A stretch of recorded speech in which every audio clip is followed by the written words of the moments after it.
Let's do this in one take and only one take. Uncensored, unstifled. Door 12 it is.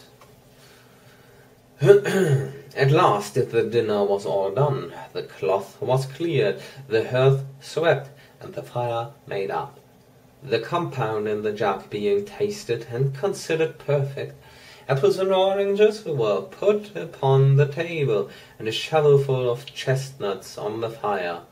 Then all the Cratchit family drew round the hearth in what Bob Cratchit called a circle, meaning half a one, and at Bob Cratchit's elbow stood the family display of glass, 2 tumblers and a custard cup without a handle. These held the hot stuff from the jug, however, as well as golden goblets would have done, and Bob served it out with beaming looks, while the chestnuts on the fire sputtered and cracked noisily. Then Bob proposed, "A Merry Christmas to us all, my dears. God bless us." Which all the family re-echoed, "God bless us, everyone," said Tiny Tim, the last of all. He sat very close to his father's side upon his little stool. Bob held his withered little hand in his, as if he loved the child, and wished to keep him by his side, and dreaded that he might be taken from him. "Spirit," said Scrooge. "Oh no." Slipped lines. With an interest he had never felt before.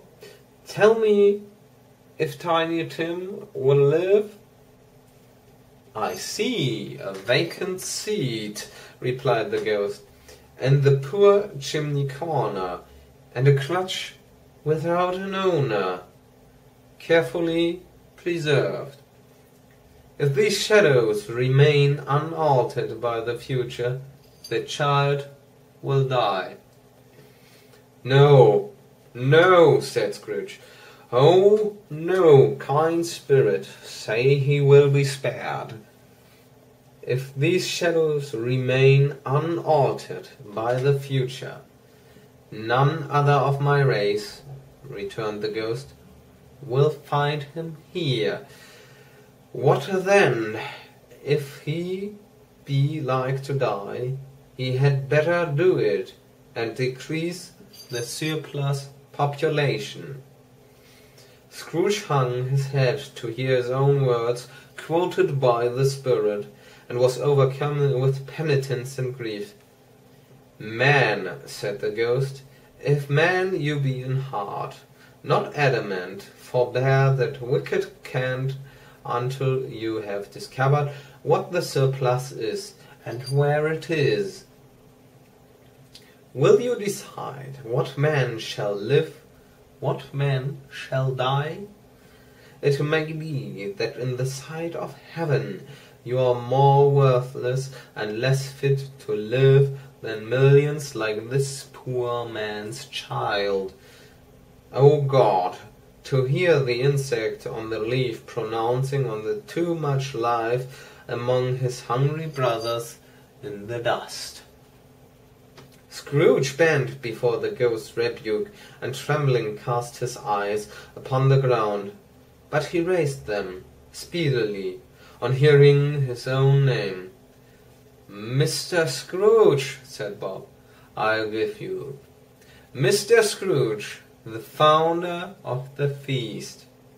"The founder of the feast, indeed," cried Mrs. Cratchit, reddening. "I wish I had him here. I'd give him a piece of my mind to feast upon, and I hope he'd have a good appetite for it." "My dear," said Bob, "the children. Christmas Day."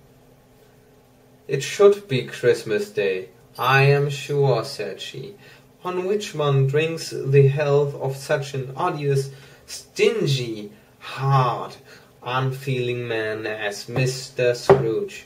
You know he is, Robert. Nobody knows it better than you do. Poor fellow." "My dear," was Bob's mild answer, "Christmas Day." "I'll drink his health for your sake, and the day's," said Mrs. Cratchit. Not for his. Long life to him, a Merry Christmas and a Happy New Year. He will be very merry and very happy, I have no doubt. The children drank the toast after her. It was the first of their proceedings which had no heartiness. Tiny Tim drank it last of all, but he didn't care twopence for it. Scrooge was the ogre of the family. The mention of his name cast a dark shadow on the party, which was not dispelled for full 5 minutes. After it had passed away, they were 10 times merrier than before. From the mere relief of Scrooge, the baleful being done with, Bob Cratchit told them how he had a situation in his eye for Master Peter, which would bring in, if obtained, full 5 and 6 pence weekly. The 2 young Cratchits laughed tremendously at the idea of Peter's being a man of business, and Peter himself looked thoughtfully at the fire from between his collars, as if he were deliberating what particular investments he should favour when he came into the receipt of that bewildering income. Martha, who was a poor apprentice at a milliner's, then told them what kind of work she had to do, and how many hours she worked at a stretch, and how she meant to lie aped tomorrow morning for a good long rest. Tomorrow being a holiday, she passed at home. Also, how she had seen a countess and a lord some days before, and how the lord was much about as tall as Peter, at which Peter pulled up his collar so high that you couldn't have seen his head if you had been there. All this time the chestnuts and the jug went round and round, and by they had a song about a lost child travelling in the snow, from Tiny Tim, who had a plaintive little voice and sang it very well indeed. There was nothing of high mark in this. They were not a handsome family. They were not well dressed. Their shoes were far from being waterproof. Their clothes were scanty, and Peter might have known, and very likely did, the inside of a pawnbroker's. But they were happy, grateful, pleased with one another, and contented with the time. And when they faded and looked happier yet in the bright sprinklings of the spirit's torch at parting, Scrooge had his eye upon them, and especially on Tiny Tim, until the last.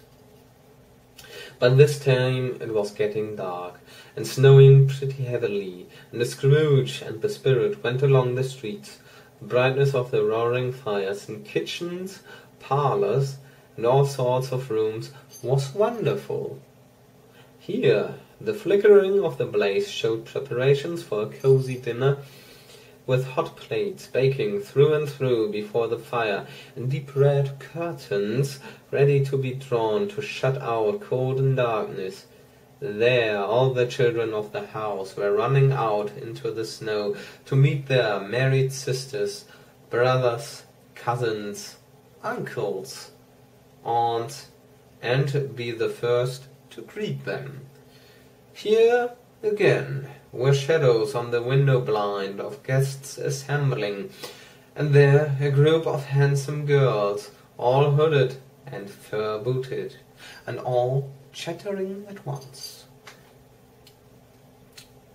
tripped lightly off to some neighbor's house, where woe upon the single man who saw them enter, artful witches, well they knew it, in a glow.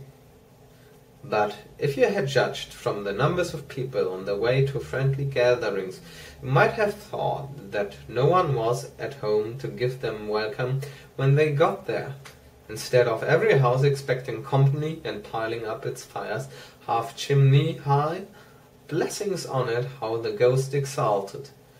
how it bared its breadth of breast, and opened its capacious palm, and floated on, outpouring with a generous hand its bright and harmless mirth on everything within its reach. The very lamplighter who ran on before, dotting the dusky street with specks of light, and who was dressed to spend the evening somewhere, laughed out loudly as the spirit passed through Little Kent the lamplighter, that had any company but Christmas. And now, without a word of warning from the ghost, they stood upon a bleak and desert moor, where monstrous masses of rude stone were cast about, as though it were the burial place of giants. And water spread itself wheresoever it listed, or would have done so, but for the frost that held it prisoner, and nothing grew but moss, and furze, and coarse, rank grass. Down in the west the setting sun had left a streak of fiery red, which glared upon the desolation for an instant, like a sullen eye, and frowning lower, lower, lower yet, was lost in the thick gloom of darkest night. "What place is this?" asked Scrooge.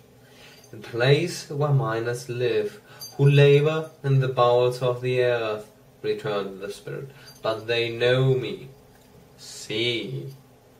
A light shone from the window of a hut, and swiftly they advanced towards it. Passing through the wall of mud and stone, they found a cheerful company assembled round a glowing fire. An old man and woman with their children and their children's children, and another generation beyond that, all decked out gaily in their holiday attire. The old man, in a voice that seldom rose above the howling of the wind upon the barren waste, was singing them a Christmas song. It had been a very old song when he was a boy, and from time to time they all joined in the chorus.